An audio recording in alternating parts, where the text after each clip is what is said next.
there we are. Wow. Yeah. my face, my first Facebook Live. Yeah, yeah. Yeah. All right. Hi, everyone. Welcome to our first ever Facebook Live. I don't know if it's my first, Mm-hmm. but yeah. Welcome to Lunchtime Talk. I'm joined today by Mothepa Ndumo. Right? Yeah, I got it right. And we're very excited. We're having a conversation that was really spurred by another conversation on Facebook where we're discussing how important it is to have conversations about our careers, about professional development. And Memo Tipa said, why don't we have a conversation? And so we decided to have this conversation today. We're talking about how to build a great career or how to build a meaningful career. We're going to share a bit of our stories about how we have built our careers over the years, and we're hoping that you join us with questions.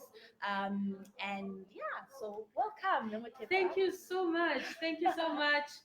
It's always been a dream of mine to actually meet you. You've inspired me so much through your posts and your energy and the way you engage with people on social media.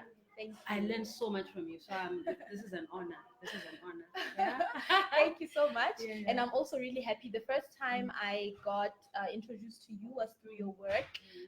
Is it Higher Life Coaching? Higher self. Higher self coaching, yeah.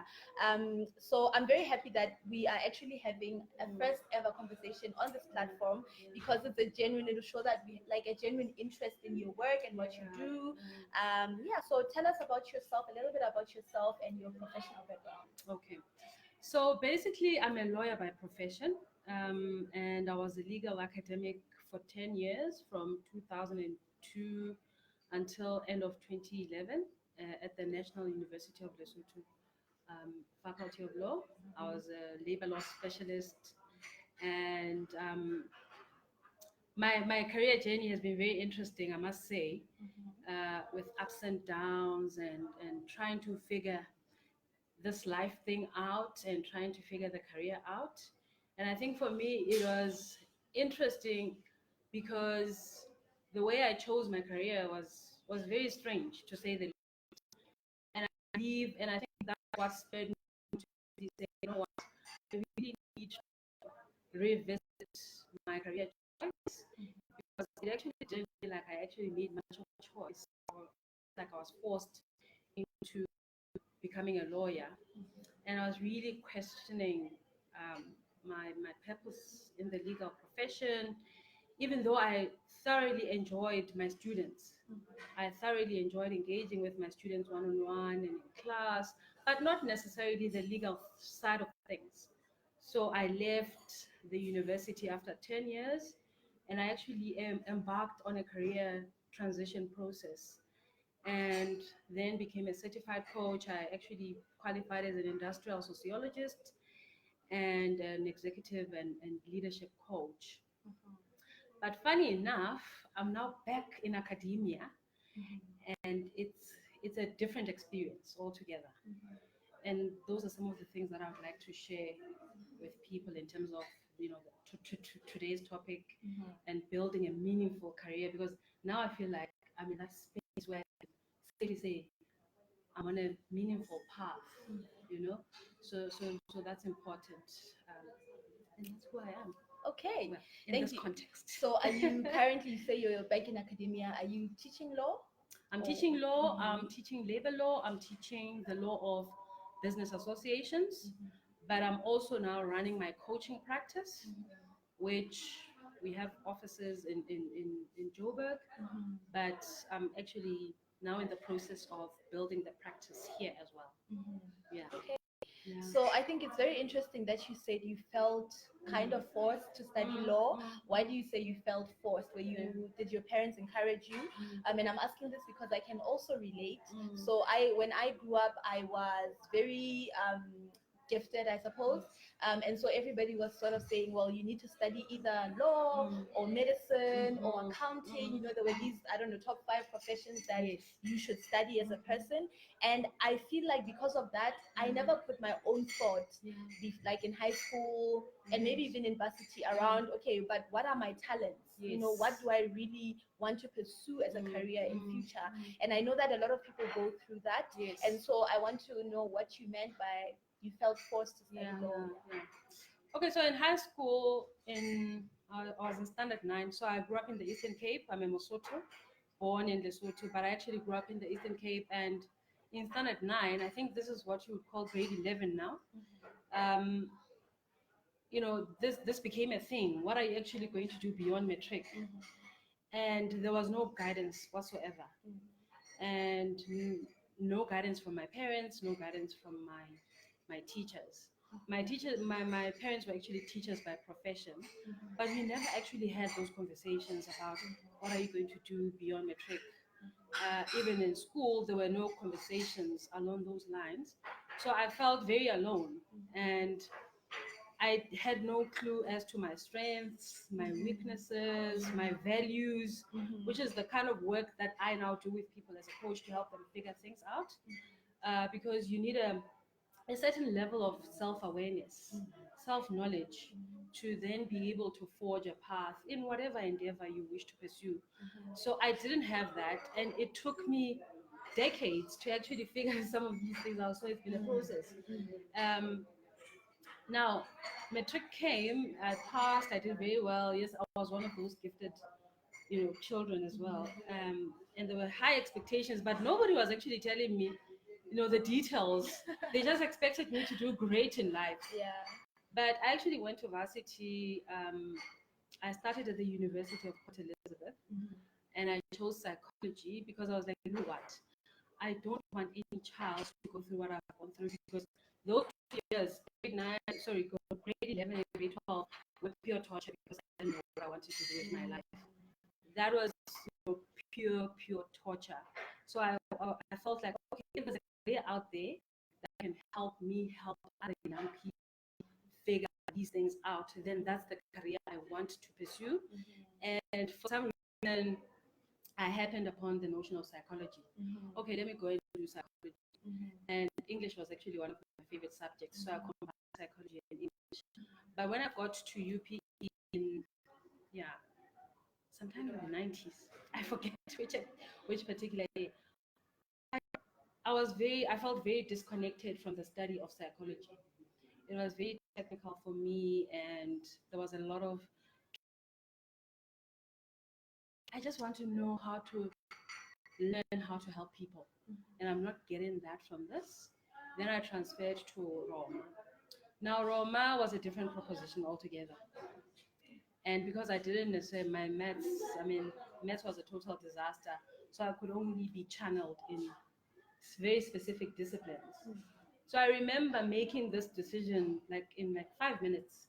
Okay, do you want to do PAPS, political science, or law, or humanities? And humanities is such a broad, discipline. But nobody was actually telling me this is what humanities is all about. What are your strengths? What do you like? No, there was none of that. I literally on the spot had to now choose what to pursue. So I remember saying, oh, okay, a lawyer, I've seen LA Law. There was this legal drama on TV, LA Law. I think I can do LA Law. So that's how I chose law. Yeah. Literally on the spot. Okay. I had to make a choice. And I said, okay, law. Okay. Let me do law. That's very interesting because when I got to university as well, I remember the first few months. In fact, the first month when it's like time for registration, I would always register for something and deregister. Really? So I think I was at some point registered for B admin. Like, sure. So I think at one point public administration, and I'll go back and say, no, but what is this? Hey. I remember seeing like a course called library studies. I'm like, okay, what is this? What am I signed up for? And then I thought about law. So Uh-huh. the reason I didn't study law Uh-huh. was because both my parents were lawyers. Oh, really? Yes, my dad was a very great lawyer, but he passed away when I was very young. And my mom was sort of encouraged to study law later after she had children. And so my mom said, I don't think she enjoyed law. So she said, my child, whatever you do, don't ever study law. So for that reason, I didn't study law. And looking back, I think I would have loved to study law actually. So I can really relate with um, what you're saying about getting to university, not really knowing what you have to study. And I know so many young people nowadays who struggle with, they study something for 6 months and then they register for something else and then they, try and figure out what they're trying to do. So I want to ask, the next question I want to ask is, like law and like coaching, life coaching are two different things on two different, sides of the spectrum. Yeah, how did you manage to make the mental transition to pause law, put it on the side a bit, and to go do what you really, really, or what you might love? Because I'm not sure if when you started doing it, you already had figured out that it's something that you really love. What was the mental transition like? I think for me, because I had invested 10 years of my professional life in the legal arena, in academia in particular, I was ready mentally to make the transition. You know, mentally, I was ready for that transition, but I wasn't necessarily guided in terms of the next step, in terms of actually implementing the transition. It was still me very much trying to figure things out. But one thing I knew for sure was that because of the experience I had had interacting with my students and trying, without that knowledge of professional coaching, of trying to bring out the best in them and even helping them, because some of them would actually come to my office and say, you know what, I actually don't want to be here, I don't want to be here. And then I would have to actually counsel them through the process and say, you know what, but the reality is you are here and I've been where you are. I understand. I actually never actually wanted to be a lawyer myself. And the students would be very surprised. Then how did you do look so like well? you're enjoying it. Yes. Because I was recruited right after, my studies to actually join the faculty. So like, how could you excel at something that you didn't necessarily love?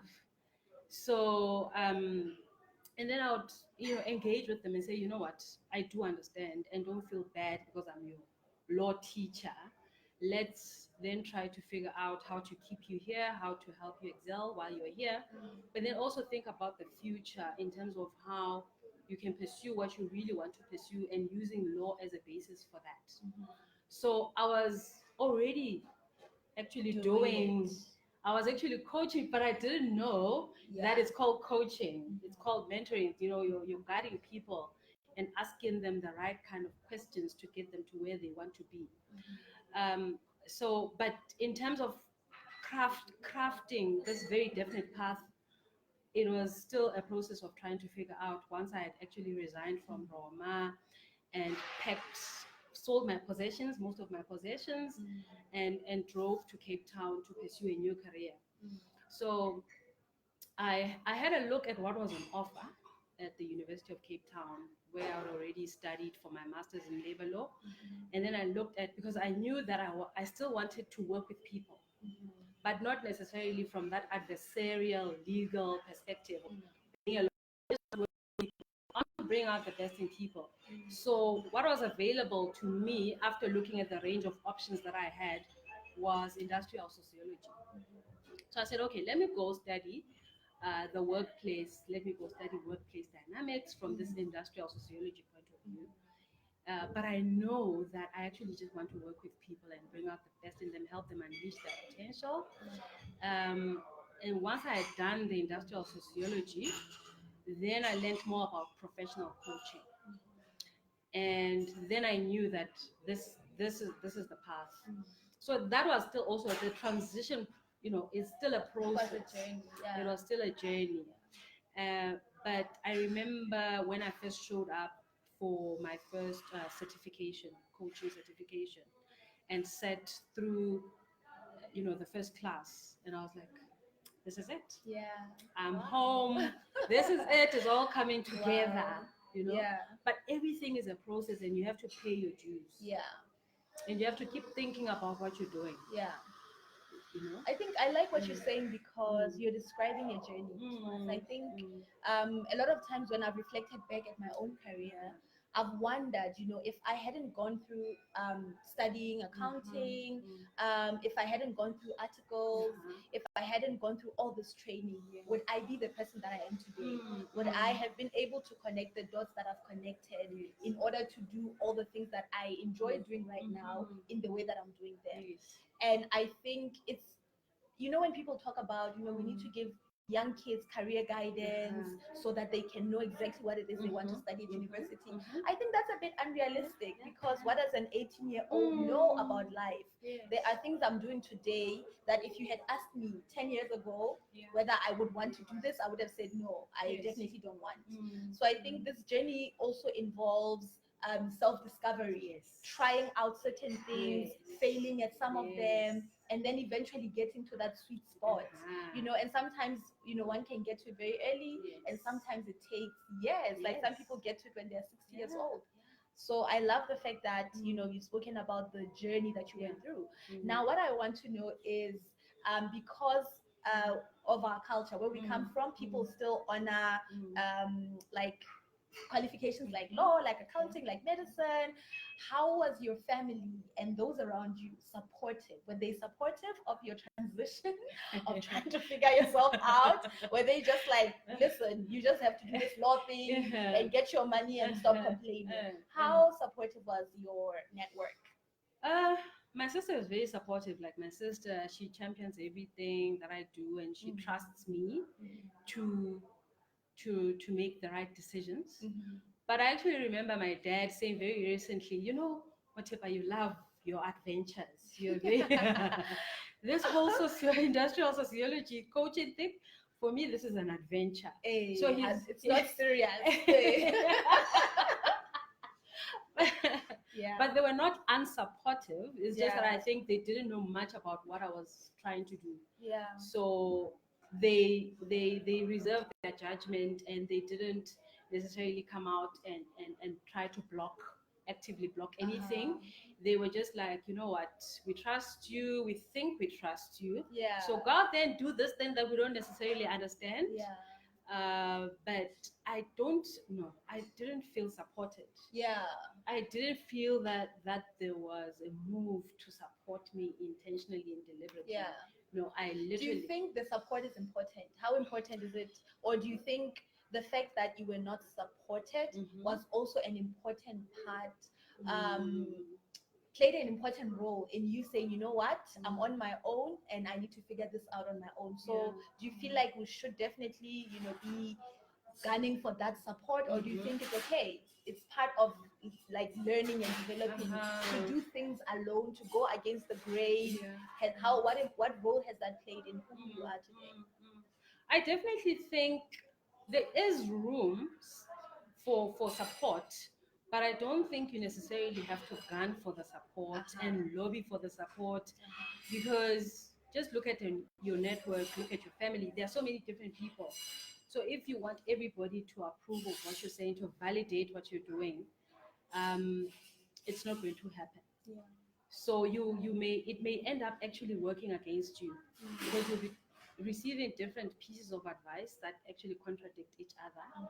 So because you're still in that zone where you're actually insecure yourself about what you're doing and trying to go against the grain and trying to disrupt yourself, it may actually work against you.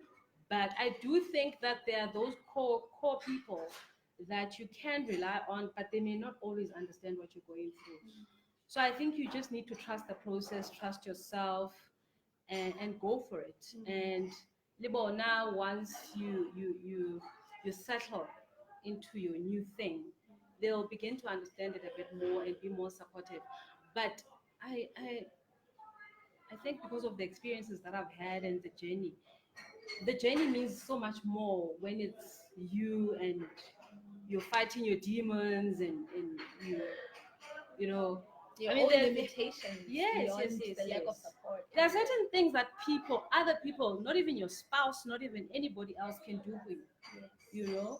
So it's your own growth process, it's your own journey, but sometimes it helps to have people supporting you. That core Yeah. yeah, Okay. supporting you. Okay, cool. I think at this point I want to share a little bit. Mm. I mean, I shared about how I got to study accounting, Yes. and for me, after I studied in South Africa and I worked in South Africa for a while. So after you do your studies, university studies, then you go and you do your articles. And I remember just even after I signed my contract to go and do articles, like so miserable. I joined an environment like, and I was miserable about other things, that were in my life. And I remember after the first 6 months of starting articles, I had a conversation with myself. I sat down and I said, Dikelele, after 3 years, you're going to be a CA. We used to do audits, government audits, and we'd come across these like CFOs who are not good at their jobs, and we would laugh at them like, "Oh, did you see this CFO?" And most of the time, like these were black CFOs in government positions. And I said to myself, it doesn't matter whether you like this journey or not. After 3 years, you're going to be a CA, and it's up to you to determine what kind of CA you want to be. And I said, I want to be knowledgeable. I want to be excellent at what I do. So it means I need to give this journey my all. From that day on, I was a different person at work. I gave it my all. I worked in teams. I learned how to work in teams. Coming from a CA background, like we study alone, you really get to the work environment not knowing how to work with people. And so for me, I decided that I'm going to make the best of this experience because I'm going to be here. So I'm going to be present for this experience. And every 6 months, we would get appraisals. I would get promoted. I got promoted a lot. Wow. I was doing very well at work. And I attribute that to the attitude that I had. I decided to be intentional, to be present. It was a very discouraging environment. If like anyone who's studied or did articles in a big firm knows how frustrating it is. But I decided I'm going to be present. I'm going to chart my career for myself. And I think that attitude has sustained me all these years. And then when I qualified, I got promoted, and then I decided to stay in the accounting, in the audit firm just for 6 months, and then I got out. When I got out, I was also very intentional that I think I've learned what I can learn from an audit firm, and now I want to just learn a bit more. So I got out and I followed a very unconventional path, I must say, for a CA. Right now, a lot of people would expect that I should be a CFO somewhere or an associate director at a firm. But I feel like the totality of the experiences that I've got have become so valuable in how I approach my work. Absolutely. And I'm also very technical. I've been very intentional to stay technical, to be a finance person, really. But I also feel like I needed the diversity of experiences that I've gotten from doing the kind of work that I've gotten. And I can honestly say the meaningfulness that I found in my career is by giving it that intention, asking myself, have I really performed at my best? How am I interacting with those around me? How am I developing those around me? And it's something that no one else could have given me. That is such an interesting story that you're sharing, and what you're describing. So in coaching speak, we actually call that what you're describing and your thought processes and being intentional about your career. We call that a self-directing professional. Right. Okay. Self-directing professional. Let's get the lingo straight, guys. Yeah. So it's about being intentional. It's about knowing your strengths. It's about knowing your gaps. Because like you're saying, you can be technically proficient and efficient, but how are you able to interact and work in teams, for instance? And this speaks to the issue of emotional intelligence.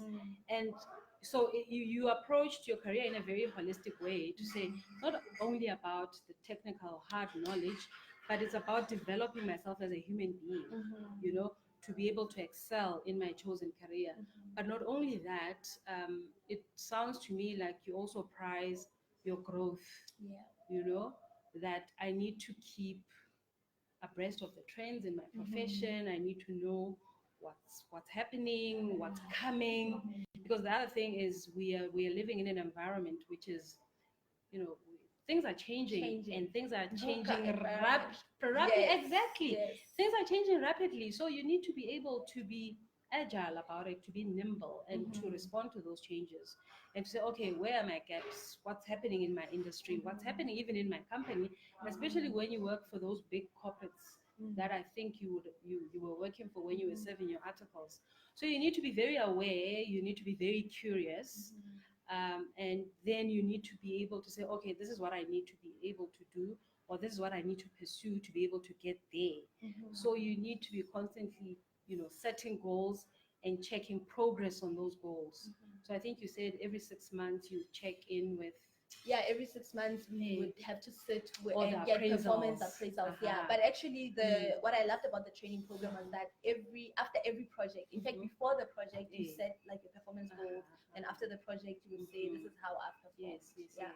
So let me ask you a question. Let's say we have somebody, let's say I'm someone, and I'm at that point where I'm frustrated with myself and with my work environment. Some of the luck I had was I had a coach that at work that really helped me develop, who was really interested in whether I'm, meeting my competencies and stuff like that. So what if you have a boss that doesn't really care about your development, and you're in an environment that's not driven, by goals and things like that, especially developmental goals? Because some organizations have goals for the organization, but they don't really have goals for the people within the organization. How do you, what sort of things should you do? What sort of conversations should you have with yourself to make the best out of that experience? Yeah. So it's important, when you are a self-directing professional, to then say, okay, this is the environment I'm finding myself in, and it's not easy to change. So to change in terms of moving from one company to the next, it doesn't happen overnight. So then you need to be able to say, okay, I need to be proactive and take responsibility for my career. So that is important. If you're a self-directing professional, you don't wait for things to happen. You make things happen. You need to take responsibility. You can't entertain a victim mentality. And you can't sit and blame your company and your boss for not caring about, the trajectory that your career is going in. So you need to take responsibility. That is very important. And to actually say, yes, I am a self-directing person. So the things that we say about ourselves are important. So, to anybody who's listening, how about from today onwards, adopt this language and say, I am a self-directing professional. Just start there. And taking by saying that you're taking responsibility. Yes. And then what are the things that I need to be doing to be able to confidently say and authentically say, I am a self-directing professional. A self-directing professional takes responsibility. Even if your company actually invests in you and your growth and where you're going in terms of your career, you still need to be proactive about it. You need to take responsibility. Don't blame anybody for things that are not happening. There's a lot. I mean, there's so much. We live in an era of technology and availability of information. So there's a lot that you can do. You can identify the relevant online courses. You can engage a coach. I'm a coach. I have a private practice. If they don't offer professional coaching at your company, get in touch. Invest in yourself. What I wanted to add was the fact that even sometimes if your company is not really like a great company to work for, but when you become self-directing, you end up forcing people to have conversations that you want to have. So you end up directing how they should deal with you. So for example, like even in my environment, sometimes you'd have managers or coaches who are not really interested to have a goal conversation before an assignment. But when I come and I say, listen, I want to develop in a certain way in this assignment. So can you please assign work for me that will help me develop here? Or if I want to get a good rating, what should I do? What are the things that you're expecting of me? Uh-huh. So that at the end of the assignment or at the end of the year, they don't come back and say, well, you didn't meet my expectations, when they never shared with you what the expectations were. And if you ask them and they didn't tell you, then it's on them. Yeah, You remove that responsibility from yourself. You say, I did my part, so it's time for you to do your part. So that's really powerful. Yeah. And the other thing I'd like to add, sorry, before you, is that obviously, if you work for an institution that generally just doesn't support you and where you want to go, you need to take your time also. Yes, be proactive, be self-directing, but also start thinking along the lines of how do I exit this environment and expose myself to environments that will actually support my growth. Yeah. But you don't have to be combative about it. You don't have to necessarily bend bridges. You don't need to be nasty about, okay, I'm leaving these people. And so you need to be intentional and dignified about how you leave, But do know that you have that option. But you need to be strategic about it. It may take you a year, even 2 years. But as long as you have a plan and you're working progressively, towards your goals in terms of planning an exit strategy, a very well thought out exit strategy, very important as well. So know that you've got options and that you can make things happen and you don't have to feel stuck in environments that are highly unlikely to change for the better. But don't stay there and be bitter about it and blame everybody, and because it's going to be toxic for you and everybody else. Okay. Yeah. Thank you so much. We're going to have a Q&A session in about 4 minutes. So please keep those questions coming. I just saw one from Lily and I saw one from Likeleli Monyamane. You've noted those. We're going to be reading the questions in about 4 minutes. So I'll give you 4 minutes to what else do you want to say that you might not have said today? Because I just There's a lot. There's a lot. And I think one of the things we constantly need to engage with words and what they mean, what they mean for us and what they objectively mean. So sometimes I look at a career, I think we need to understand this is my insight, that a career is like a container. And sometimes this container can contain and constrain the fullness of your full potential. So I think we also just need to see careers for what they are. It's a very contained and it's a very definite path, but it doesn't define the fullness of you. So we also still need to think about careers, see a career for what it is and understand that you still need to explore certain things beyond the contained, and create avenues for your other passions and your other interests to be unleashed. So don't necessarily let the career define you and what you can do. So I like what you said about the diverse experiences that you've had and how they've all cohered to create this entity that you are today.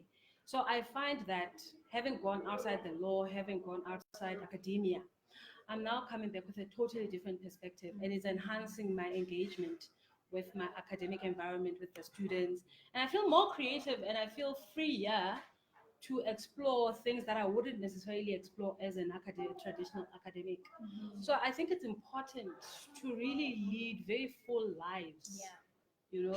So don't allow this container to contain you to a point where you're not going to experience the richness and fullness of life. I like that.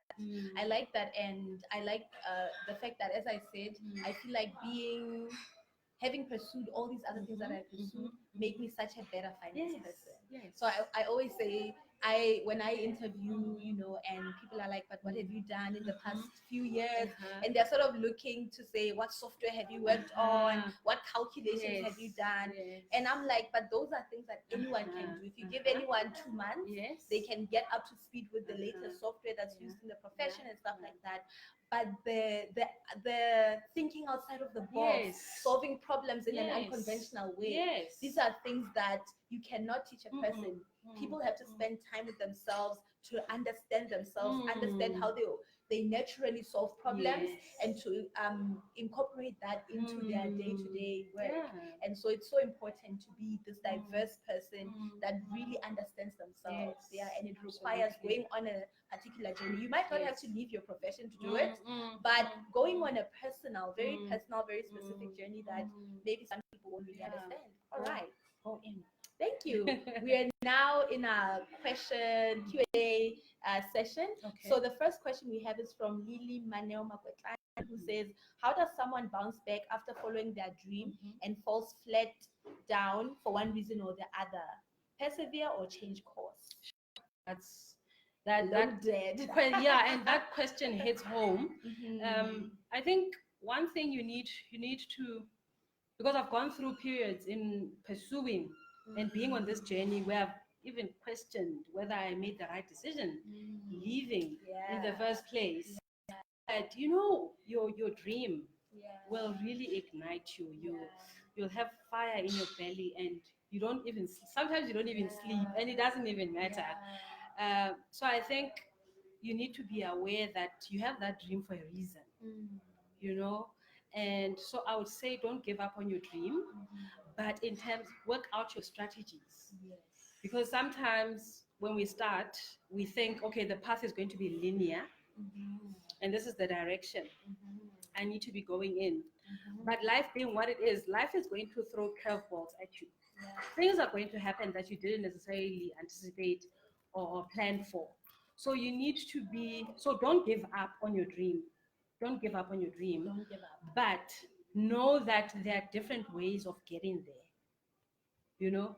So revisit. So if something is not working out, revisit your strategy. Yeah. You know, come up with a plan B. Sometimes you need a plan C, a plan D. So sometimes you need to take a break. Sometimes you need to take from a break. That pursuing, yes, just to get to know yourself again, get to understand the context again, and then go back. And I like the saying that what Steve Jobs is always quoted as saying that the dots will connect eventually. So for me, I feel like there are certain things I'm doing. For example, when I was young, I've always wanted to have a talk show. Like I wanted to be like Oprah Winfrey. And so sitting here today, I'm like, what if this is? I'm getting goosebumps. What if these are the dots connecting, right? What if I had to study accounting, go live in South Africa, come back to Lesotho, goosebumps, and then sit here, be on Facebook Live, and one day, you know what I'm saying? It has started. So anyway, my point is that sometimes well, Steve Jobs says you can only make the connections looking backwards. So sometimes you might feel like, well, I'm here because of a dead dream. But that may be the place where you're going to meet potential partners, where you're going to answer some questions that you didn't have answers to. So my thing is keep going. If you, for example, some people leave work to go and start a business, and then the business doesn't go well, and then they find themselves back at work. Don't feel bad. Stay in that job. You don't know the opportunities that will come out of being in that job, or new insight that you can gain that can help you start a different type of business or to launch again, right? So there you have it. Let's get more questions. All right. So Likeleli Monyamane, I think she's talking about coaching. So she says, do coaches offer support beyond the financials and the performance of my business? Because her greatest challenge has been a lack of knowing how to focus her efforts. So do you just focus, I guess here she's referring to a business coach. You know, when you're doing a business coaching, do you focus on just the financials or do you focus on the person? No. What is your focus? So my process, I always start with the person. So say I'm in a corporate environment coaching people through a change process. It's not necessarily always about the mechanics of the change process itself. It's about priming people to be able to explore themselves fully within that change and see what's possible. So your starting point as a coach, your process has to start with the person, because the transformations are going to come through people, and not just people in teams, but because individual people make up teams. You know, so always my process starts with the person and their interior and what needs to be dealt with, so that I can place them or help them or partner with them to be able then to say, okay, this is what needs to happen. And I now feel primed, I feel supported, I feel empowered. And within, because I'm not there to be a crutch for people. I am there to help people see themselves in specific ways that support whatever it is that they need to achieve. So coaching is I mean, there are coaches for everything nowadays. We do business Yes, coaching. yes. So I mean, so to answer Mary Lebule's question, when you start as a coach, obviously you do a thorough needs assessment. So whatever it is that my client needs, I'm able to design a coaching plan and say, okay, for them. But it's very focused on the person. On the person, it's customized, and there's no one size fits all. Even for organizations, organization to organization, it's all different. Okay. Yes. Awesome. All right, so we have Mema Vanessa who has a question, something I wanted to tackle, so I'm happy she asked. Okay. She says, as a mother, how do I muster the courage to follow my dreams and start my own business? The safety net of a job is so safe and equally rather stifling. Yeah. But I've had to also revisit this notion of either or. Yes. Yes. It's It's like you have two choices. Either you leave or you stay and remain stifled. So I would like to say to Mema Vanessa that, so you know what you want to do. You know that you want to start a business and you want to leave your job. But I think it's in the how you do it, the strategies that you employ to be able to exit that organization. Because I think we underestimate the significance of getting a regular income. Okay, you're going to miss that regular income once you're out there full time because sometimes it takes years even for a business to break even. So you have to manage your expectations around starting a business, because sometimes people, I think the image of entrepreneurship that is being projected out there is that instant riches, red carpet, is all glamorous. It's not. It is the most difficult thing I've ever had to do. But so I think, Mema Vanessa, if you know that your goal is ultimately to leave, the strategies that you come up with to be able to exit and exit in a way that won't necessarily put you under pressure financially. So I would say at least save, like, have an income for a year. Yeah. Now you're talking my Have language. have that nest egg that will safeguard you, because not having money affects you psychologically, emotionally. It can really make the journey so draining, and so you need a cushion, a financial cushion, to be able to pursue business outside. So it's not that you can't do it. Yes, you can. But think of your strategies, think of a financial cushion as you exit. And I remember interviewing somebody who said you have to trade into your business. So what he did, he established a very, very successful business, bespoke suits for men, right? He's also a chartered accountant. So he said it took him, I think, 2 years to trade out of his career and into the business. But he was running the business. So think of a way of starting the business in a small way while you're working, and then trade into it. And I also want to add that, like, for example, when I decided to move back to Lesotho, I didn't really want to move with a certain job in mind. I wanted to come and like figure myself out here. And one thing that helped me make that decision was because I had enough savings to last me about 8 months. I think I lived on them. And I think to give ourselves that financial cushion is so important, because then you make decisions with a lot of clarity. You don't make decisions under pressure. You're not desperate. You're not in survival mode. When you're in survival mode, anything goes. Like, you find yourself in a position where you don't really want to be. And one thing that we love talking about in my household is how when your dreams like have to feed you, Yeah. they no longer become enjoyable, Yeah. right?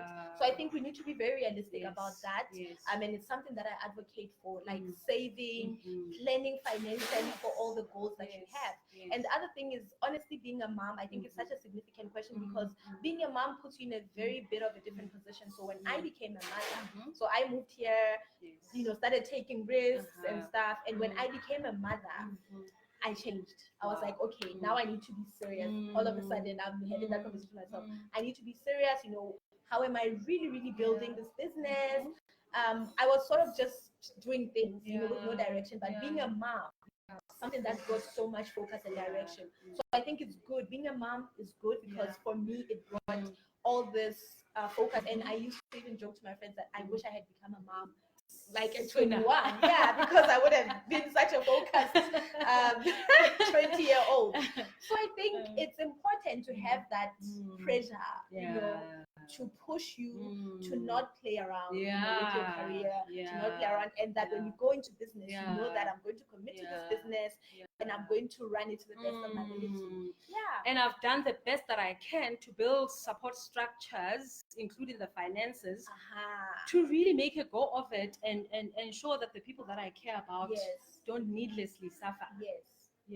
And going back to the either or, I also, as you say, I don't think you necessarily have to quit your job unless if the nature of your business requires you to, right? But I think there are a lot of people who are full-time in business who could actually be pursuing it while they had income to even fund that business. Exactly. Right. We have come to the end of our. It's 1 o'clock. It feels so soon. I know. When we said It's we're like gonna we be just talking, started. when we said we're gonna be talking for 45 minutes, I was like, I don't know what we're gonna say for 45 minutes. But thank you so much for joining us. And thank you for the questions that came in. Any last word? Just like 1 minute. Just know that everything is possible, but you need processes to make those possibilities a reality. So invest in yourself, see a coach, literally see a coach, get a mentor, and prime yourself. But know that your dreams, all of them, are valid. They are they are there in your consciousness for a reason. So Thank you so don't much. Give up. Don't give up ever. Thank you so much, guys. Thanks. We're going to try and have these conversations on Fridays. We'll see how that goes. But I mean, there's so much to unpack. There's so much. But I hope that you can join us next time. Absolutely. We will share this video shortly. As soon as we log off, I'm going to share it on my timeline. She'll share it on hers. Please share it with everyone that you know. And thank you so much for joining us. Bye, everyone. Bye. You'll be able,